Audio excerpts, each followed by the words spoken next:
Welcome to the MSL 411, a podcast designed to equip both aspiring and experienced MSLs with the resources they need to level up their career toolkit. The heart of this podcast is to take the same industry knowledge and advice that we share with our own candidates and make it available and accessible to anyone looking for answers. So if you have questions, you've come to the right place. We're here to give you the 411. And without further ado, let's dive right in. Hey, welcome back to the MSL podcast. We have a great episode today talking about how to stay organized in the job search, talking about it from a couple different angles. Well, I definitely want to jump right in. And so first, let's talk about staying organized in the application process. What are some tips and tricks that you have for our listeners? Yeah.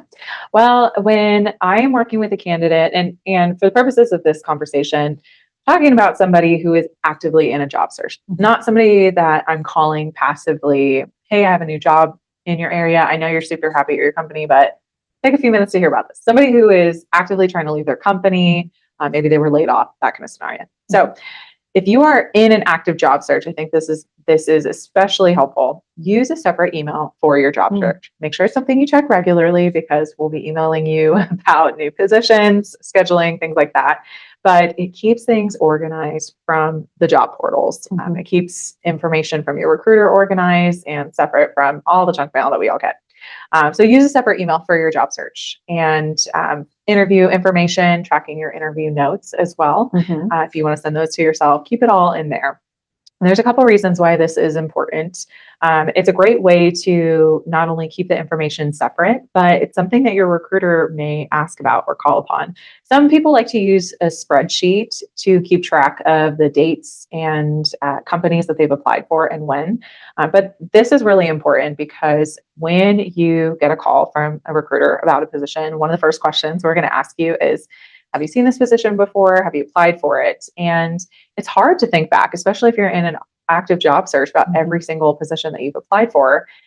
In these days of easy LinkedIn applies as well, it's not necessarily at the forefront of your mind, especially if it's a company you maybe hadn't heard of before you saw the job posting. So it's really important that you can look back and see when you last applied, because if you're in a scenario where you're getting a call from a recruiter about a position, they're going to ask you, when did you apply last? Because a lot of times, if you just applied for a position a month ago within the company, we can't submit you to that company. So this is a great way to keep all of that applicant tracking information easy, seamless. It'll help you find those logins for all those Workday accounts that you created within the different companies, and just keep it really, really seamless for you. So that is my number one tip for the application process to help stay organized.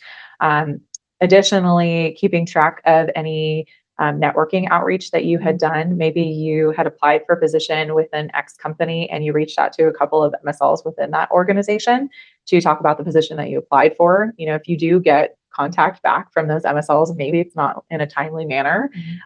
You want to be able to reference the position you applied for and all of that, so you don't make yourself look foolish because you don't have that information readily available. So definitely keep that in mind. Find an organizational system that will allow you to find that information quickly. So it sounds like before you really dive headfirst into the job application process, having that good system of organization already kind of planned out, thought through, is really going to serve you well. So let's move past that, past the application process. You're in the interview process now. What are your organizational tips for that process? It can get a little tedious. Yes. Because there's so many elements. You have the people that you're interviewing with, and the company, and then, all the info that you learn along the way about the opportunity, about their compensation package, things like that. So I would say, start by organizing your company research. That is going to include the job description and the position details. This is going to include anything that we may have shared with you about the position. A lot of times our candidates are getting calls and they're getting info, things that are not easily found on Google. That may be our personal experience with the company, with the hiring manager, et cetera. All of these details, create an organizational system that will allow you to keep track of it. If you want to go old-fashioned paper, that's fine by me. I personally love OneNote to keep track of all of the notes that I'm taking, different projects I'm working on, different companies I'm working on. Go ahead and implement that as well. If you're already on Microsoft, it's already there for you.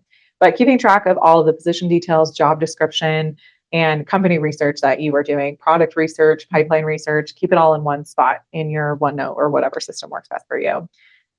Note taking before and during and after the interview process. So you're of course going to be doing some research on the people that you're interviewing with, taking notes. Maybe if there's something on your background, on their background that you want to mention to them, that you can have in front of you for when you go into that interview process. If you are somebody who likes to take notes during the actual interview, if that's not too distracting for you, having somewhere to have that information.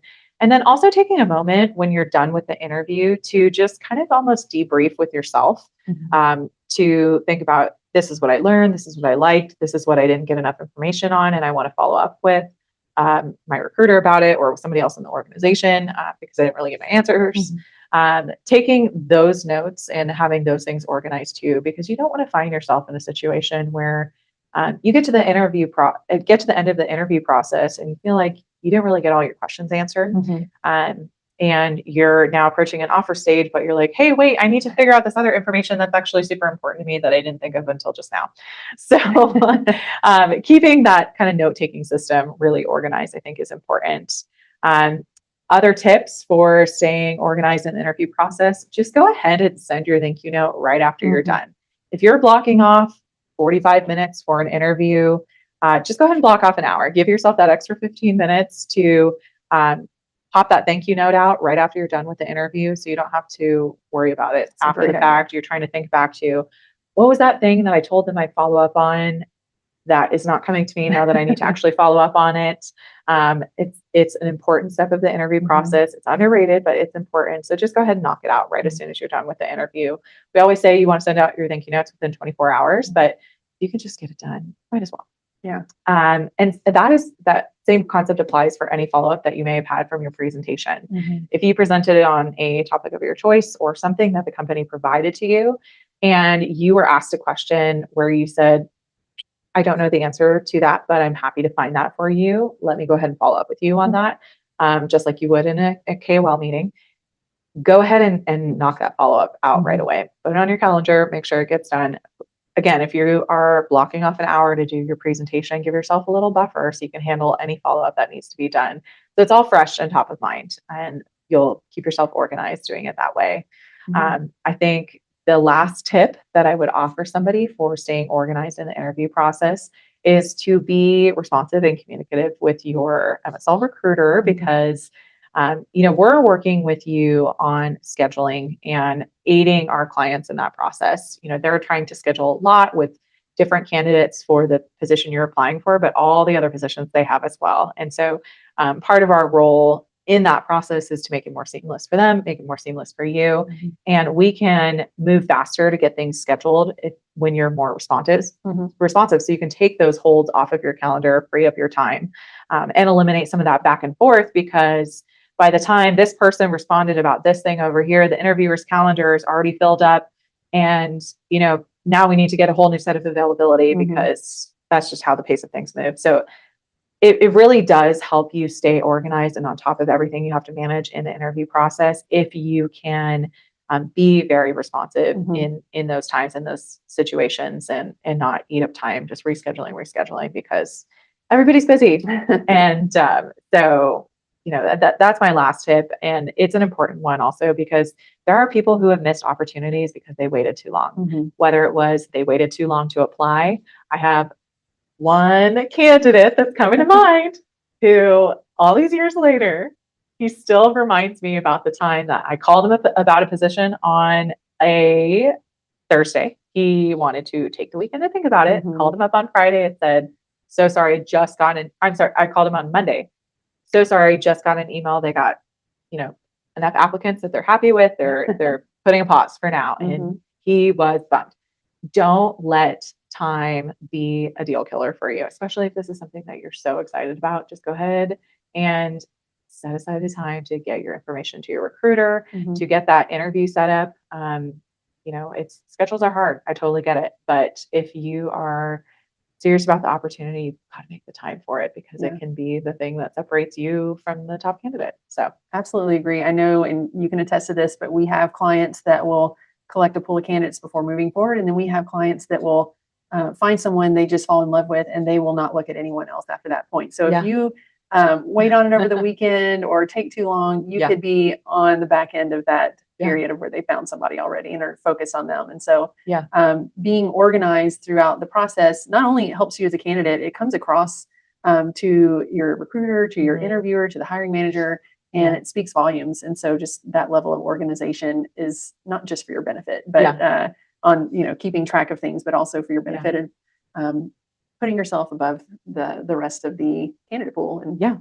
so I think it's important. Absolutely. It's all these little things that seem small Mhm. within the interview and application process. They're all showing your interviewer a picture of what it's going to be like to have you on their team. And Yeah. so, it is important to be thoughtful about these little details, and why we create resources like this to hopefully encourage our listeners out there that these little details matter. And we're always, MSLs are lifelong learners. We are too. Mhm. We can always be improving different things. And sometimes these little encouragements every now and again are just what we need to tighten up our process a little bit. So we hope this has been helpful for you, some helpful reminders for staying organized in your process. And we'd love to hear from you if you have any questions for us. Thanks so much. Thanks for tuning in. If you enjoyed today's episode, don't forget to share the link, let your friends know, and of course, connect with us on LinkedIn. And if you want more information on today's topic, please feel free to reach out.